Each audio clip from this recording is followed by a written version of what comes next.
Vamos ahora con una conversación que van a mantener dos grandes mentes, dos protagonistas muy importantes en esta edición del Global Innovation Day. Se ha hablado del cambio climático como uno de los retos más importantes que tenemos en el presente, y eso vamos a hacer en la siguiente conversación, abordándolo, el cambio climático, desde la ciencia, la economía y, por supuesto, también la innovación.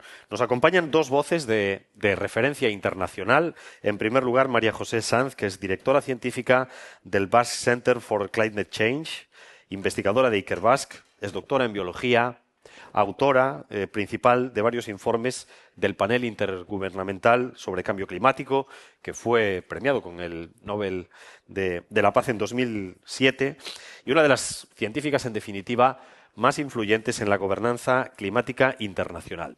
Y junto a ella va a estar Humberto Llavador, que es profesor de Economía en la Universidad Pompeu Fabra, es investigador de la Barcelona School of Economics y autor de Sustainability for a Warming Planet, experto en economía del cambio climático, innovación docente y políticas sostenibles.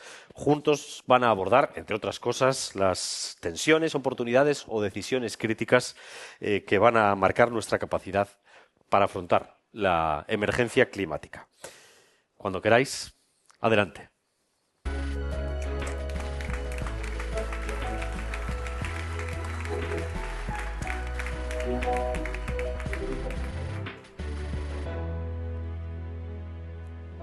Egunon, buen día, Humberto. La verdad es que siempre es un placer compartir contigo este tipo de ejercicios no tan comunes de conversar, ¿no? Que hemos perdido la capacidad de conversar. Y reflexionando estos días, ¿no? Pues, y viendo este ambiente que tenemos aquí, la innovación, la ciencia, es una palanca muy importante para resolver grandes retos, ¿no? Y en las últimas crisis los retos han sido recurrentemente ambientales, ¿no? Incluso nos han llevado a conflictos armados en algunos casos, ¿no? Entonces, la pregunta que yo me hago y que quizás tú me puedas ayudar a responder es, la humanidad ha pasado por muchas crisis. ¿Qué hemos aprendido de estas crisis que nos puede ayudar a resolver la crisis actual, que tiene un componente muy grande de resolución de retos ambientales y no solo el del cambio climático? Tenemos otros retos ambientales importantes relacionados con la sostenibilidad, ¿no? Entonces, si me puedes ayudar, yo te lo agradeceré enormemente, porque la verdad es que estoy ahí un poco atascada. Bueno,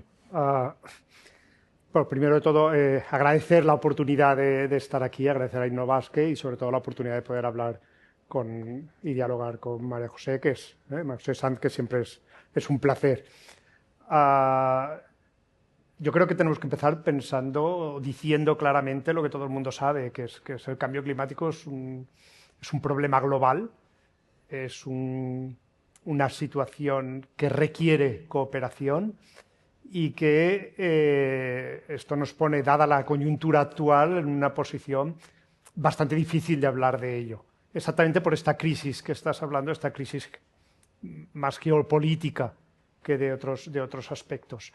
Las crisis, lo que nos enseña un poco la historia es que las crisis son oportunidades. Son oportunidades que se pueden aprovechar o que no se pueden aprovechar. Un poco todo el desarrollo de lo que es el estado del bienestar que hoy en día tomamos como algo que es parte de nuestra vida, viene de la crisis del 29, viene de la primera y de la segunda, ¿no? Pues originado en la crisis del 29 y después consolidado con la Primera y la Segunda Guerra Mundial. Hemos tenido otras crisis, como ha sido la crisis más cercana a la crisis energética dentro de Europa, en la que se podía haber aprovechado, y esta es mi opinión personal, como para haber hecho la transformación o haber avanzado muchísimo en la transformación de la independencia energética de Europa. En este caso, mi impresión es que no se aprovechó todo lo que se podía aprovechar de una coyuntura en la que había un apoyo popular que muchas veces, ¿no? y la involucración de la mayoría de las personas con unos procesos de transición que no son fáciles. O sea que ¿aprovecharemos esta crisis para poder sacar algo de ella? Yo creo que esta es la pregunta y la respuesta no es fácil. ¿Ah? ¿Se puede utilizar esta crisis para conseguir algo bueno? Yo creo que sí. ¿Ah? Sobre todo teniendo en cuenta que tenemos que pensar que las crisis son un periodo transitorio. ¿Ah?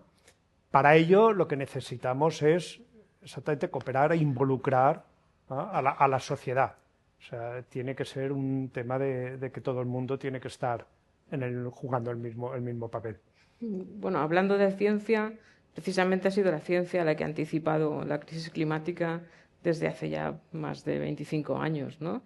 Y las causas atacaban al corazón de la economía, ¿no? Que era cómo producimos la energía que mueve la sociedad. Obviamente la descarbonización ha sido una meta que ha ido avanzando con dificultades y no todo lo rápido que la ciencia pues pretendía que fuera, ¿no? Y que anticipara que no se produjeran determinados impactos, ¿no? Pero ahora tenemos otra situación. Nos estamos descarbonizando a una velocidad lenta, pero ya tenemos a los impactos aquí. Y los impactos, desgraciadamente, la ciencia predijo ciertos impactos para finales de este siglo que se están produciendo ya. Impactos que también atacan al corazón de la economía. Por lo tanto, ¿cómo ves tú, ¿no?, que la innovación, ¿no?, y hablo de innovación en letras grandes, ¿no?, porque a veces nos parece que la innovación tecnológica es la única innovación que existe? ¿Cómo ves que la innovación y la ciencia, ¿no?, puedan ahora mismo en esta coyuntura de enfrentar unos impactos que van a dañar ineludiblemente nuestro estado de bienestar y unos procesos que nos pueden abrir oportunidades, tienen que conjugarse para poder ayudar, ¿no?, a superar esta crisis? Y hay una cosa que a mí siempre me llama la atención. Aquí se ha hablado de varias palabras que a mí me parecen fundamentales, que son la cooperación, la confianza, y otra palabra que yo voy a añadir aquí son los espacios seguros, ¿no? A mí me parece que una cosa que nos falta, y quiero que me des tu opinión, es espacios seguros, ¿no? Y a mí me ha parecido que hoy esto era un espacio seguro para compartir retos, para compartir conocimientos y para compartir visiones de futuro, ¿no? Entonces, ¿tú crees que nos hace falta algo más que no tenemos o que no estamos propiciando suficientemente, que algunas lecciones aprendidas de otras crisis, una situación fundamentalmente diferente en la que tenemos procesos globalizados, es decir, que las escalas ya no son las mismas escalas que teníamos en anteriores crisis, por ejemplo? ¿Qué nos falta para poder dar ese salto cualitativo que nos lleve a un salto cuantitativo? Yo creo que nos falta algo que es difícil de conseguir y son instituciones globales. O sea, tenemos un problema global y necesitamos instituciones globales. Y actualmente la tendencia es huir de esta concepción multilateral global de instituciones globales a un bilateralismo que yo creo que no es el posicionamiento para una solución a largo plazo. Yo creo que la pregunta, y aquí probablemente ¿no?, tienes, y me gustaría saber qué es lo que piensas de ello, la pregunta es, ¿aprenderemos, o sea, seremos inteligentes y aprenderemos de manera antes de que lleguen las consecuencias, o serán las consecuencias las que nos enseñen y nos obliguen a crear estas instituciones? Yo creo que las consecuencias ya las tenemos aquí en nuestro país y Euskadi en concreto también ha estado sufriendo consecuencias del cambio climático que eran impensables, ¿no? Las sequías que hubo hace unos años que en este territorio eran impensables.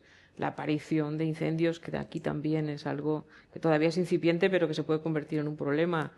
El cambio de régimen de precipitaciones que está ocurriendo en este territorio, que tiene unos impactos en sectores importantes como, pues, por ejemplo, pueden ser los sectores primarios, ¿no? Pero también creo que un territorio tiene que basar su forma de abordar estos retos utilizando sus fortalezas, ¿no? Y las fortalezas, yo creo que aquí ha habido bastantes evidencias de fortalezas obvias en un territorio que tiene la capacidad de visualizar el futuro, y no solo de visualizar un futuro, sino de visualizar varios futuros y determinar qué futuro es el futuro que puede abordar a partir de sus fortalezas. Esto a nivel global es más complicado, ¿no? Y hay una cosa que recientemente hemos observado, y es que cuando tú tratas esto de forma global local, es decir, cuando aterrizas en lo local, pero lo haces de forma integral, de forma integrada, con lo que te encuentras es que es más fácil provocar la cooperación, es más fácil generar confianza, etcétera, etcétera. Cuando empiezas a iniciar ese scaling up, ¿no? Es cuando empiezas a tener problemas, ¿no? Se habla mucho de gobernanza multinivel, estamos todo el rato hablando de gobernanza multinivel. Toda la parte de descoordinación en gobernanza multinivel es lo que provoca disrupciones en sistemas que en teoría tienen que ser eficientes, ¿no? Y hay ejemplos recientes muy desgraciados de esto que no voy a mencionar, pero yo creo que ahí está, ¿no? La multilateralidad ha servido para muchas cosas, porque si no hubiera habido procesos multilaterales no estaríamos hoy hablando de cambio climático probablemente, ¿no?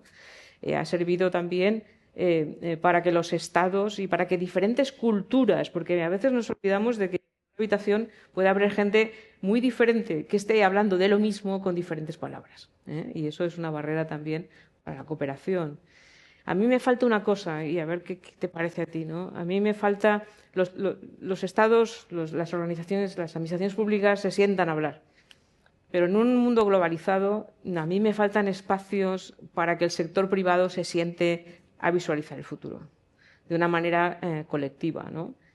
Eso lo hemos experimentado en algunos casos a nivel local, ¿no? En donde los impactos eran tan evidentes que no había más remedio que sentarse alrededor de la mesa, pues la industria, la agricultura, los municipios, las autoridades que gestionan el agua, etcétera, porque no tenían otro remedio, ¿no?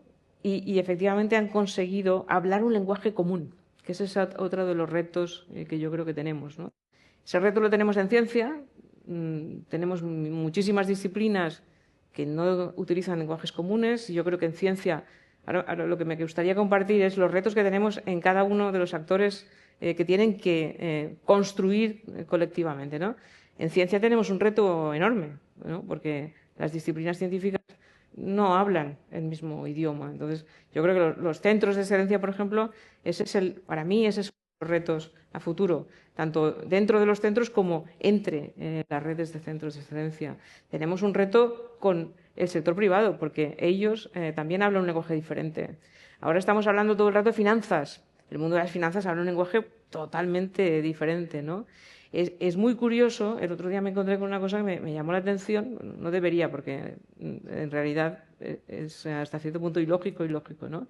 Me llamó la atención que tenemos bancos centrales haciendo modelización climática sin decírselo a nadie, ¿no? O sea, tenemos al Fondo Monetario Internacional, que ha creado una unidad de cambio climático y que está intentando poner encima de la mesa herramientas que sirvan a las instituciones financieras. O sea, yo creo que tenemos todos los ingredientes, pero no tenemos el espacio en donde compartir y donde cocinar, nunca mejor dicho, esos ingredientes, ¿no? Sí, yo estoy totalmente de acuerdo, ¿eh? Para los bancos, sobre todo para los bancos centrales, el cambio climático es, hasta cierto punto, no debería ser, pero hasta cierto punto sorprendente, se ha convertido en uno de los temas fundamentales, y tienen departamentos exclusivos para, no solo para ver la política monetaria, que es uno de los aspectos o el corazón del Banco Central, sino sobre todo para ver temas de incertidumbre, impactos sobre seguros, pero también temas redistributivos y cómo estos impactos afectan a distintas sociedades y el tema de compensaciones o el tema de cooperación entre distintos bancos centrales. O sea, diría, entre los bancos centrales existe una cooperación, por lo menos a nivel de investigación, que no se ve en otras áreas. Y esto yo creo que no se conoce lo suficiente. Y lo mismo ocurre con el sector seguros, ¿no? Porque están muy ligados, bancos centrales con las aseguradoras, eso es, ¿no? Sí. Ahora mismo las aseguradoras están viendo que su negocio puede colapsar. Es que les afecta muy directamente, y hay, ¿no? Aseguradora trabaja en el tema de compartir riesgo, y el riesgo es una cosa que está aumentando, y sobre todo los shocks generalizados en los que no puedes compensar las ganancias de unas personas con las pérdidas de otras. Bueno, y otra cosa que yo quería comentar también contigo es la ciencia sabe cómo gestionar la incertidumbre, ¿no? Nosotros sabemos cómo gestionar la incertidumbre, pero trasladar que tenemos incertidumbre en nuestras predicciones es muy difícil de trasladar a la sociedad. Entonces aquí entran otras disciplinas que no son las disciplinas que hemos estado tratando de abordar el problema desde hace 30 años. Entran disciplinas que son más ajenas a este debate, que son las ciencias sociales, ¿no? O sea, una de las avanzadas en cambio climático han sido las grandes ciudades, ¿no? Las grandes ciudades han tratado de abordar el cambio climático desde lo local y de una manera más integrada, y han tenido y tienen que echar mano mucho de las ciencias sociales, ¿no? para generar esos espacios de colaboración. ¿Cómo ves tú el desembarque de la innovación social en todo este debate, ¿no? A ver, la innovación social es una pregunta difícil, es un planteamiento difícil. O sea, la innovación social es necesaria si queremos atajar el tema del cambio climático. La gran pregunta es si se producirá a la velocidad suficiente como para que pueda ajustarse, ¿no? Y qué significa el tema de esta innovación social. Si lo que estamos hablando de innovación social es un tema de cambio cultural, sabemos que esto lleva tiempo, y que el cambio climático, una de las cosas que requiere son acciones rápidas, porque se nos acaba de alguna manera el tiempo. Pero yo creo que esto liga con lo que has dicho o lo que hemos estado hablando desde el principio. No podemos pensar en una vía de actuación. O sea, hay que combinar todas las vías de actuaciones. Y la vía de actuación del cambio social, la vía de actuación sobre todo de incorporar no solo al sector privado, sino también a la ciudadanía en todo el proceso de cómo nos adaptamos, ¿no? Y ya no solo cómo mitigamos, sino cómo nos adaptamos al cambio climático, yo creo que es crucial. Y en este aspecto es importante que tengamos en cuenta los aspectos redistributivos. O sea, tenemos, y la innovación juega un papel y puede jugar un papel fundamental en todo el proceso de transición. Las transiciones son costosas, y cómo distribuimos los beneficios y los costes de esta transición y cómo los comunicamos. Y yo creo que aquí es donde las ciencias sociales, incluso las humanidades juegan un papel fundamental, es muy importante. Y es muy importante, por una parte, que era el aspecto tradicional, por aspectos éticos. Queremos una sociedad más justa, queremos una sociedad en la que podamos reducir las desigualdades, pero cada vez se está tomando más conciencia de que incluso si no tuviésemos estas preocupaciones éticas, desde una perspectiva simplemente de implementación de factibilidad política, es necesario este tipo de redistribución, porque si no, no van a ser aceptadas, y si no son aceptadas, no se van a poder implementar. Y yo creo, volviendo al tema de la ciencia, yo creo que la ciencia hay que distinguir entre esta incertidumbre y falta de conocimiento. Yo creo que la ciencia tiene muchísimo conocimiento, sabemos muchísimo ¿no? Y centros como ¿no? como el BC3 hace predicciones muy buenas de cuáles van a ser los impactos, cuáles son las distintas políticas. Estas predicciones tienen incertidumbre, significa hay unas bandas en las que nos movemos, pero estas bandas primero se están reduciendo y se han reducido drásticamente con los años con nuestro conocimiento, y segundo, tener unas bandas no significa que no sepamos. Tenemos muy claro cuáles son estas bandas y dónde nos movemos.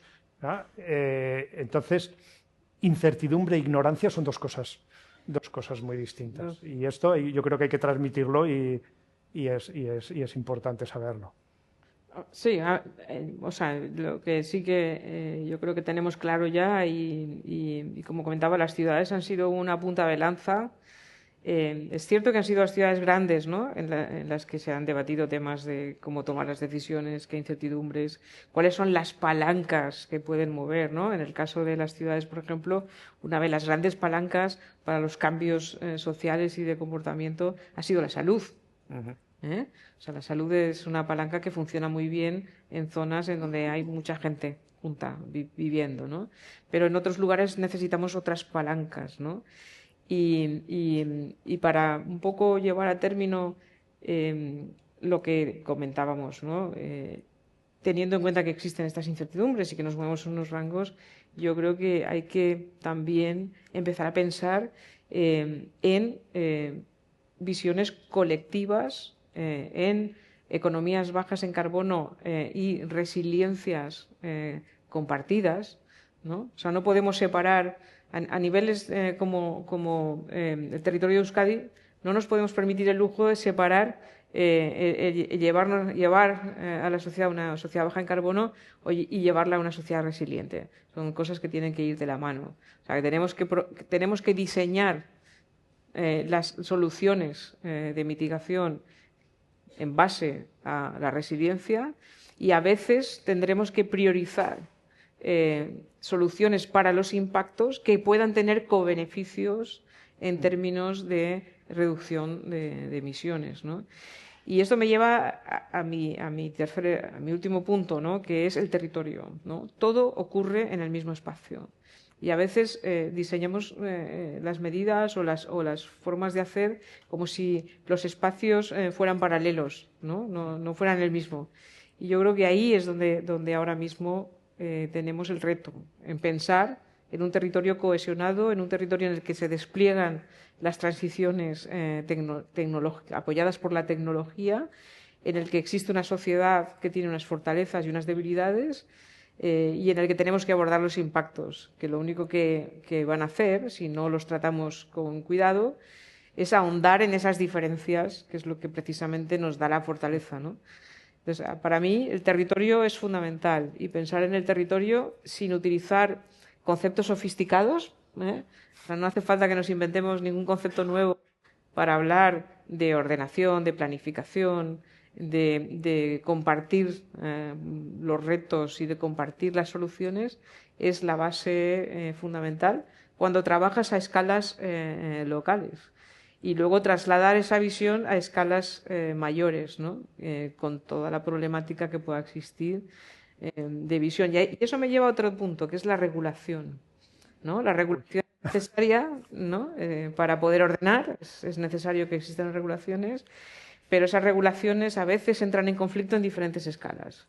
Entonces, ¿cómo piensas tú que esto se puede abordar? Sí, pero yo creo que es a nivel territorial, o sea, la actuación tiene que ser territorial, pero tiene que ser territorial coordinada entre territorios. Y yo creo que aquí es donde, no sé si es necesario hablar de regulación, pero sí de crear un marco. No tiene por qué ser un marco regulador, pero sí en el sentido de crear restricciones, ¿no? Sino que tiene que ser un marco que establezca las reglas claras. Y mi experiencia de hablar con los agentes que están involucrados en este cambio es, sobre todo, la mayor demanda es queremos reglas claras, ¿no? Entonces, muchas veces esta regulación no es tanto decir qué tienes que hacer, en la que yo creo que en algunos casos hemos excedido en querer decir demasiado qué es lo que hay que hacer, en vez de crear el marco, como tú decías bien antes, crear el marco para que lo que hay que hacer se pueda hacer bajo un entorno de certidumbre, eliminar estas incertidumbres. Por ejemplo, las aseguradoras, por ejemplo, cualquier tipo de industria que actualmente se está planteando cuál va a ser la regulación dentro de 5 años, estoy preparada o no estoy preparada para esta regulación. Reducir estas incertidumbres es una manera de crear este tipo de, ¿no?, de marco o lo puedes llamar regulación, que yo creo que es importante. Y yo creo que aquí es donde las instituciones pueden jugar un papel crucial. Primero, en coordinarse y segundo, en eliminar, o sea, tener una visión a medio o largo plazo que permita hacer las inversiones adecuadas y que permita tomar las decisiones bajo la menor incertidumbre posible. O sea, queremos reducir estos, ¿no?, estos rangos que decíamos de qué es lo que va a pasar. No sabemos exactamente lo que va a pasar. Esto no lo vamos a saber nunca, pero ni en cambio climático, ni en economía, ni en muchas otras ramas. Lo que sí que podemos hacer es reducir cuál es el rango en el que puede ocurrir. Y estas instituciones y estos marcos yo creo que tienen que involucrar a todos los sectores. Es un poco el tema o sea, yo creo que volver al tema de qué es lo que ha salido en muchos de los casos interesantes que han hablado antes, el tema de cooperación y el tema de coordinación y de poder hablar entre distintos sectores y distintos agentes sociales. O sea, que lo que al final, ¿no?, concluimos es que necesitamos marcos de gobernanza. Exacto. En los que se puedan desarrollar esas actividades de forma coordinada y se puedan desarrollar visiones colectivas de cuáles son los futuros que queremos, ¿no? Y que seamos capaces de asumir los riesgos, porque toda decisión tiene un riesgo, ¿no? Y hablando de riesgos, ¿no?, en cambio climático, uno de los problemas con los que nos enfrentamos en la actuación es actuación para qué y cuáles son las prioridades, ¿no? Y ahí las evaluaciones de riesgo son fundamentales. Se han hecho evaluaciones de riesgo a nivel europeo que obviamente, y esto lo digo claro y alto, no podemos utilizar una evaluación de riesgos a nivel europeo para priorizar nuestros propios riesgos, ¿no? Eso ilustra que tenemos un problema y ilustra a nivel de un continente cuáles son los riesgos prioritarios, pero cuando uno baja esos riesgos a Euskadi o los baja a una población pequeña de Euskadi, esas prioridades cambian, ¿eh? Y para mí uno de los retos es precisamente que existe la tentación de sobreregular a niveles de gobernanza muy altos que luego de alguna forma lo que hacen es dificultar actuaciones adecuadas en niveles de gobernanza inferiores. Y creo que esto es un mensaje muy, muy importante, ¿no? Es una reflexión que yo me hice a mí misma cuando salió el informe europeo de riesgos, porque cuando yo miré los riesgos, a mí no me resonaban con los riesgos que yo conocía, ¿no? Y es un tema muy importante ahora, porque cuando están apareciendo impactos en niveles locales, lo que se está viendo es que las entidades, por ejemplo, municipales, no tienen la capacidad de responder a los eventos que les vienen y no tienen un análisis de riesgo que para ellos es muy difícil de poner o de hacer. Lo cual es interesante porque hablando con municipios, ¿no?, vamos a bajar a lo local, llegando y diciendo, ¿usted tiene un plan de adaptación al cambio climático? Ellos lo que me dicen es no.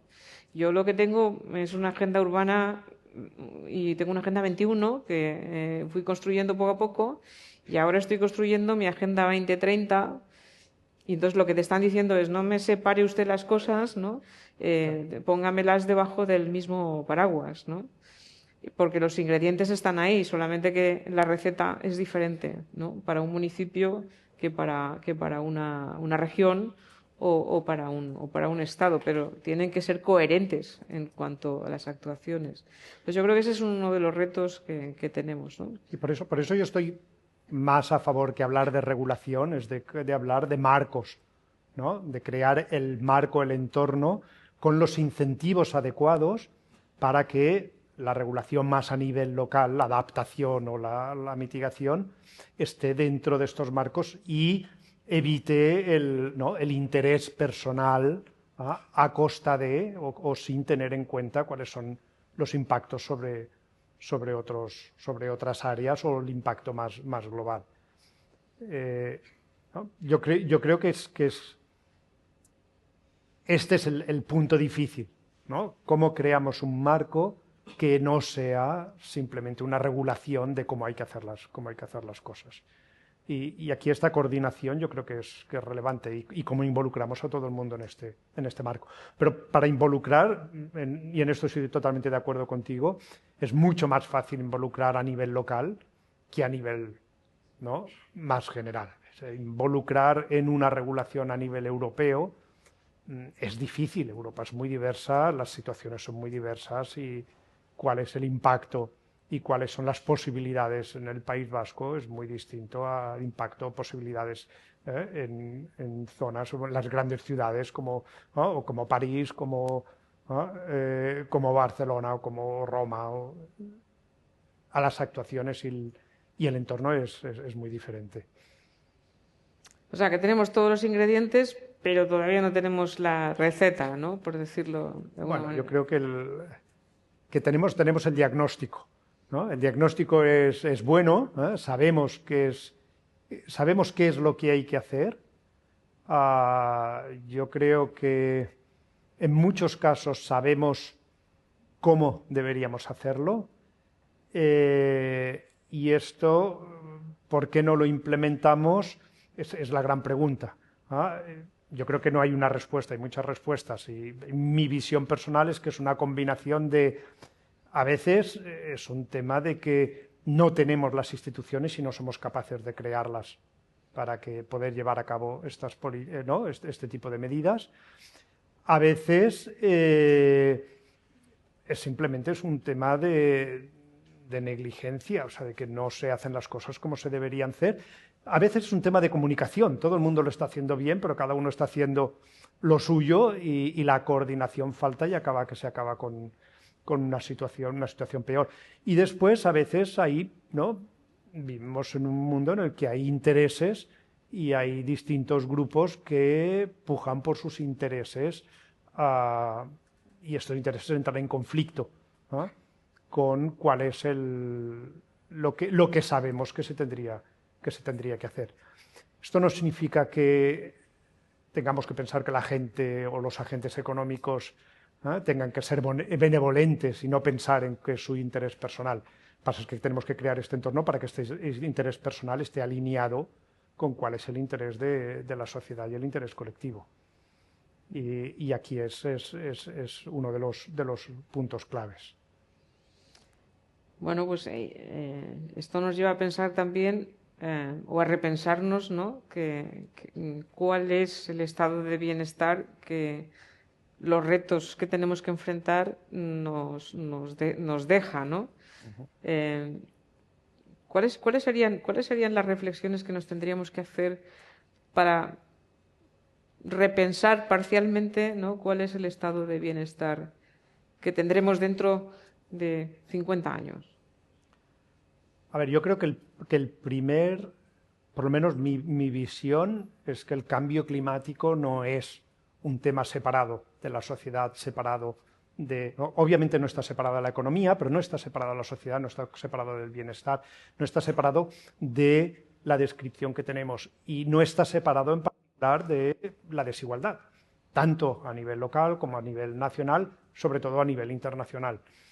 No podemos hablar de desigualdad, ¿no?, de resolver el cambio climático sin atajar también el tema de la desigualdad. Cambio climático o la lucha contra el cambio climático, como se describe, requiere un proceso de transición. Transiciones tienen, a menos que haya algún tipo de actuación, tienen ganadores y tienen perdedores. No significa que no se pueda actuar para que estos perdedores no acaben perdiendo poco o no perdiendo, porque se puede generar, y yo creo que esta visión positiva es la que falta en algunas de las discusiones. ¿Ah? Se puede en la transición generar suficientes recursos como para poder avanzar todos ¿no? a la vez que mitigamos el cambio climático. Implicará también un cambio en cuáles son las prioridades y cómo definimos qué es bienestar. Y esto es una discusión que a nivel dentro incluso ¿no? de la economía se está llevando a cabo, y hay mucha gente trabajando en este tema de qué es, ¿no? qué es bienestar, y sobre todo este paso de crecimiento económico como objetivo único de la sociedad, que era, desde mi punto de vista, un planteamiento que tenía mucha lógica durante el siglo XX, sobre todo porque muchas de las variables, o prácticamente todas las variables que asociábamos con bienestar, desde ¿no? Esperanza de vida, alfabetización y mortalidad infantil, estaban muy correlacionadas, se movían a la vez que el crecimiento económico. Creo que el cambio climático, una de las cosas que hace es que cambia radicalmente esta visión y no es crecer económicamente, la cuestión es crecer en términos de bienestar y qué tipo de crecimiento económico. Y aquí es donde tenemos una oportunidad de definir qué queremos en este sentido por crecimiento económico. Al final nos quedan unos minutos y quería invitaros a que hagáis algún planteamiento a modo de conclusión para ir cerrando la charla. Gracias. Bueno, pues mi planteamiento como conclusión es que tenemos la capacidad de abordar estos retos, que tenemos la capacidad de construir marcos en los que podamos trabajar conjuntamente, llevando o minimizando pues, a esos perdedores que pueden salir de estas transiciones. Creo que no tenemos que hablar de cambio climático como una vía paralela para nada. El cambio climático tiene que ser internalizado como una variable más en cualquier decisión política, social y cómo visualizar el futuro. Y pienso que necesitamos esos espacios en los que podamos compartir, trabajar, generar confianza y generar esa coordinación que tiene que emanar de esos valores y de esas fortalezas, ¿no? Sí, a ver, yo comparto esta visión positiva, esta idea de que podemos, de hecho, la idea sobre todo de que el cambio climático no es 0-1, no es o resolvemos el cambio climático o no resolvemos el cambio climático. El cambio climático es, sabemos que vamos a tener impacto, estamos teniendo impactos, lo que estamos decidiendo es hasta dónde queremos que lleguen estos impactos, o sea, es toda una gradación de gris, no es blanco y negro. Y por último, para acabar así con un toque optimista, cuando yo empecé a trabajar estos temas de cambio climático hace 20 años, las predicciones que habían de aumento de temperatura, ¿no? que tenía el IPC para finales de este siglo eran de 5 o 6 grados. Las predicciones actuales estamos hablando de 3 grados. 3 grados es un aumento de temperatura que queremos evitar, que obviamente vienen muchas consecuencias ¿no? que serán en algunos aspectos y en algunas zonas catastróficas, pero hemos sido capaces de bajar estas predicciones en 2, 3 grados. Una de las causas fundamentales que están detrás de esto ha sido los acuerdos detrás, o sea, las implicaciones detrás del Acuerdo de París. Entonces, y esto representa, con todas sus debilidades, pero esto representa cómo cooperando y trabajando juntos se puede llegar a tener soluciones que tienen un impacto real más allá de lo que se puede teorizar. Bueno, y hoy aquí nos ha demostrado la ciencia y la innovación que se puede hacer, que tenemos todas las palancas para hacerlo. Solo necesitamos un pequeño empujón. Y un entorno bueno. Muchas gracias.